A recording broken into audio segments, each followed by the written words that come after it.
purchasing a home is the largest purchase you'll make in your life. And so if you're going to spend $500,000, $600,000, $700,000, you should really understand everything that's happening.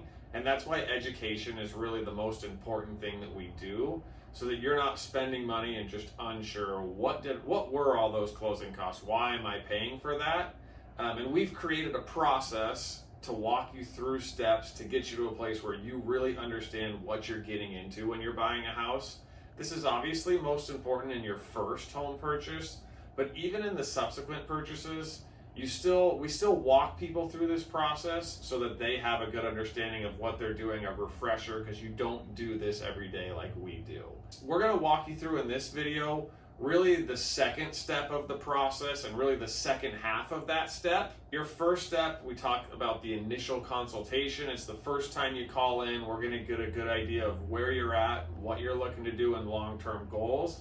And from that, we create a spreadsheet and some worksheets to really give you a good indication of what the home purchase looks like. Our second meeting, we go over that spreadsheet with you. First, it gives you really the big picture. It shows your current situation against a bunch of different options. From there, we'll kind of pick out typically the one that's the highest one you feel comfortable with. So the largest purchase price in the program you want that fits your budget. So then hopefully you find a house that's priced less than that, but we start out knowing, hey, this is where we really want to stop. So once you've picked that on the spreadsheet, we then open up a worksheet that looks like this, so we can walk you through all of the details as to exactly what you're getting with the home purchase and what the things are that you're paying for. So when we go through this, we start at the top here. It really lays out kind of the basics of what you would see on the spreadsheet. So this here is just an example that we have. This might be even a few days old, but it's a good example that's pretty current in time to June of 2021. This one is a $650,000 purchase. This person's going to end up with a loan amount of $617,500. Their interest rate is 2.875 and a 30-year fixed. It's a single family house, 30-year fixed, conventional, owner occupied, and then it shows the APR right here of 3.21. And a lot of times people will be confused, well, what's the difference between the interest rate and the APR? They're two different numbers. The interest rate is how the interest is actually calculated and what you're actually paying when you're making your monthly payment. The APR is really adding up all the closing costs, all the interest over the 30 years, dividing that by the purchase price and saying, okay, what's your real interest rate that you're paying if you consider closing costs and all other fees as a part of the interest rate. So your real interest rate is what says interest rate, and the APR is just giving you an idea of the difference between adding in those closing costs. So the higher it is away from your interest rate, obviously the more you're seeing in fees. If it was identical to the interest rate, you would assume that there's no other fees there. So we just jump down and we're going to walk through the closing costs here. So the first one is your underwriting fee. That underwriting fee basically just covers all the back-end costs of the lender. So you're covering the cost of their underwriter, the person drawing the docs, all the things they're doing on that side. This next one, you'll see credit or charge for interest rate. That's commonly referred to as points. The best way to really understand what you're paying for there is you can pay a higher fee to get a lower rate, or you can pay a lower fee and take a higher rate, or even on some loans, you could take cash back from the lender and take a higher rate. And so they would be giving you money rather than charging you points. And the reason the lender structures it this way is they don't really care how they're making money. They can make money on interest throughout the loan or in a fee up front. If you want a lower rate, they make less interest throughout the loan. If you want a higher rate, they make more interest throughout the loan, so they're going to charge you more or less depending on which way you go in points. Flood cert just verifies if you're in a flood zone or not. You've got the credit report fee. We actually run your credit up front for the pre-approval process. We don't charge you anything throughout the process. You're never going to get a bill from Robinson Home Loans saying, hey, we need this money from you. We go ahead, run your credit report. We pay that up front. We do get reimbursed at closing, but again, nothing throughout the process. The appraisal fee here is one of the few items that you will pay up front, meaning that we're going to take a credit card from you once you find the house that you want to purchase and you get it under contract. We take your credit card, we order your appraisal. That money goes directly to the appraisal management company and the appraiser. He goes out, he's going to take pictures of the house and give you a full report of what he thinks the house is worth and why. And both the lender and yourself would use that as a document to understand, hey, this is what we think the house is worth. From there, you're going to jump down to the title escrow settlement fee.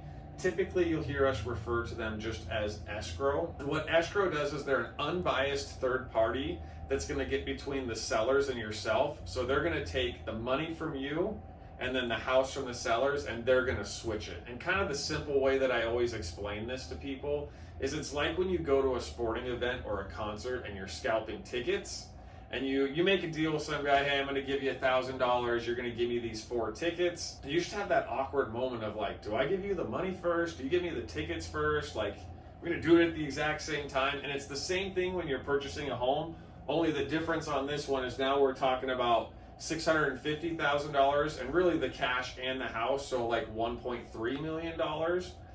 So there's just a lot of risk there. And what escrow is doing is getting in between, assuming all of that risk. So if you ever had a problem, hey, we put the money in and we didn't get the house, escrow is who you would sue in that. So that's why they're taking a fee and you're paying half and the sellers are paying half in that process.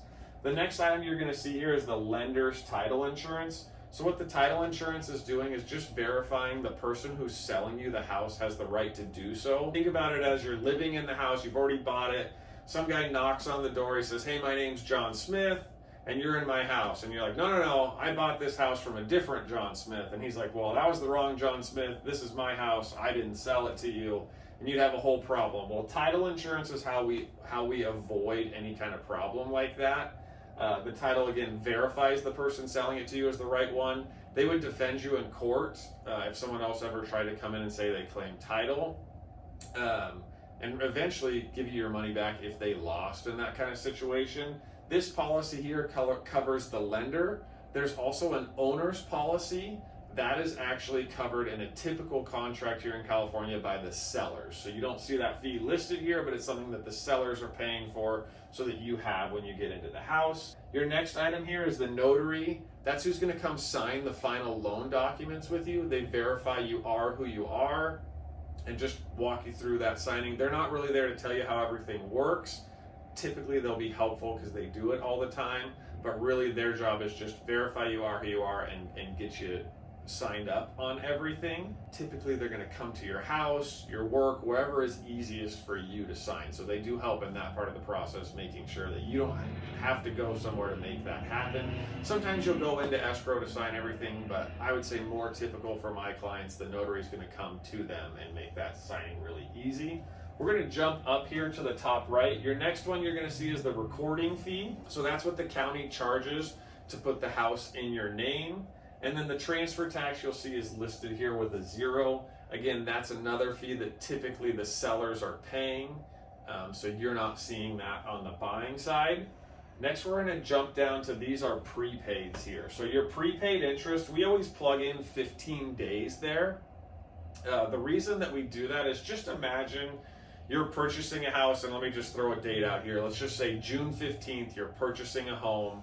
It's going to close on that day. You would actually skip your July payment.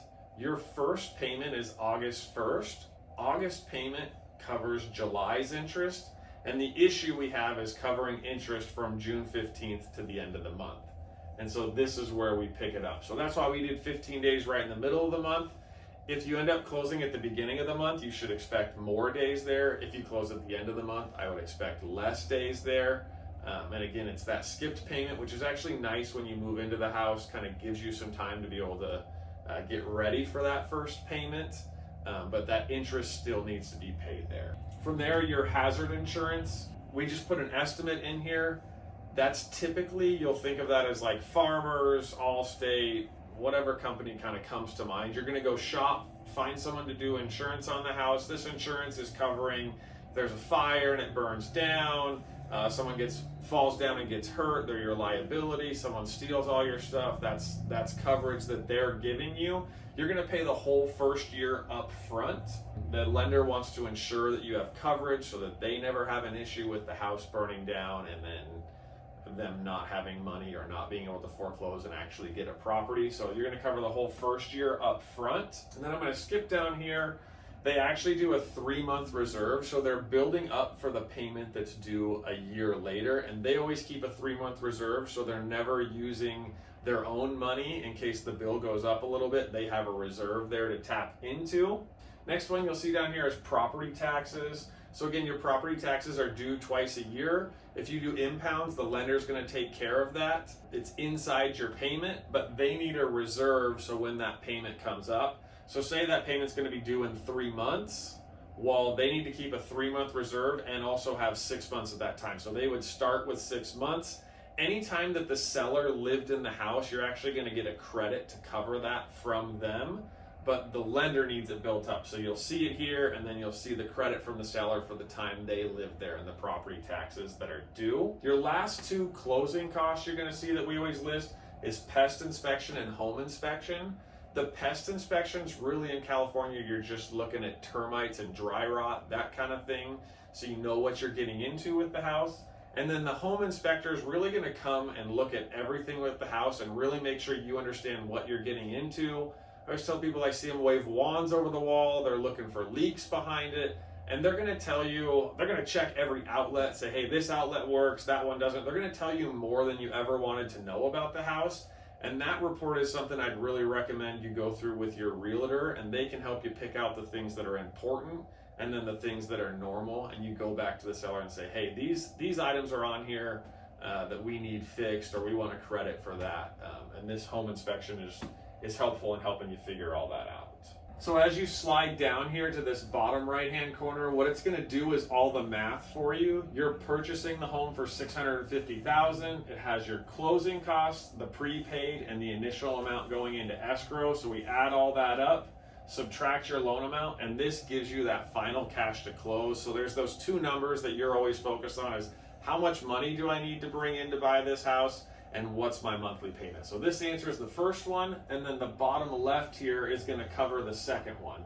So you've got your monthly principal and interest, the homeowner's insurance, property taxes, and then this one has mortgage insurance on it. So this insurance is because you're putting less than 20% down. That insurance protects the lender in case of you not paying and going into foreclosure. This insurance company would take on that first 20% of equity. So the lender doesn't have that risk. Add all those up, that gives you your total monthly payment there. And so really, once we've gone through all of this here, my hope is that you have a great idea of what you're paying for and what you're getting with buying the house. Why do I have these closing costs? What are these other things that aren't closing costs but I'm paying them up front? Hopefully you would know all that. Really, this is done in conversation with us. So if you have questions, things you don't understand, we help walk you through it. But I hope this video here gave you a good idea of what it's like to buy a house in California and how all the numbers and fees work out. Please reach out to us. You can click our little apply now button and kind of give us some basic information, and we'll send you worksheets and a spreadsheet that look like this, or give us a call and we'd love to talk to you about your specific situation.